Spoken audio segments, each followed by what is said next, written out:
Hi అండి. Kuwait వాళ్ళు ఇలాంటి వాళ్ళు కూడా ఉన్నారా అని అనిపించిన రోజు ఏదైనా ఉంది అంటే అది ఈ రోజేనండి. ఏంటంటే నాకు చాలామంది కామెంట్లు పెట్టే కామెంట్లు ఏంటంటే కువైట్ వాళ్ళు అలాంటి వాళ్ళంట, ఇలాంటి వాళ్ళంట, మంచోళ్ళు కాదంట, కొడతారంట, తిడతారంట. ఉన్నారండి, అన్ని రకాలు ఉన్నారు. మంచి వాళ్ళు ఉన్నారు, చెడ్డవాళ్ళు ఉన్నారు. నేను చాలామందిని చూశాను కానీ మరీ ఇంత ఇలాంటి వాళ్ళని నేను ఈరోజే చూస్తున్నానండి.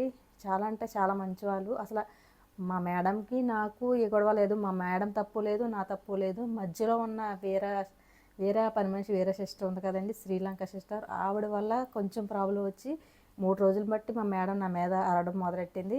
అయితే నేను కూల్గా మా బాబాకి అయితే నేను మెసేజ్ పెట్టాను రాత్రి, బాబా ఇలా ఉంది ప్రాబ్లం, మామ అయితే చాలా మంచిది, నువ్వు చాలా మంచివాడు, ఇల్లంతా ఫ్యామిలీ అంతా చాలా మంచివాళ్ళు, అసలు జరుగుతుంది ఇది. అసలు ప్రాబ్లం ఏంటంటే నేను ఫుల్ వీడియో పెట్టాను. ఫుల్ వీడియోలో చూడండి తను ఏం చేసింది, ఏంటి, ఎందుకు వచ్చింది గొడవ అనేది ప్రతిదీ కూడా నేను ఫుల్ వీడియోలో పెట్టాను.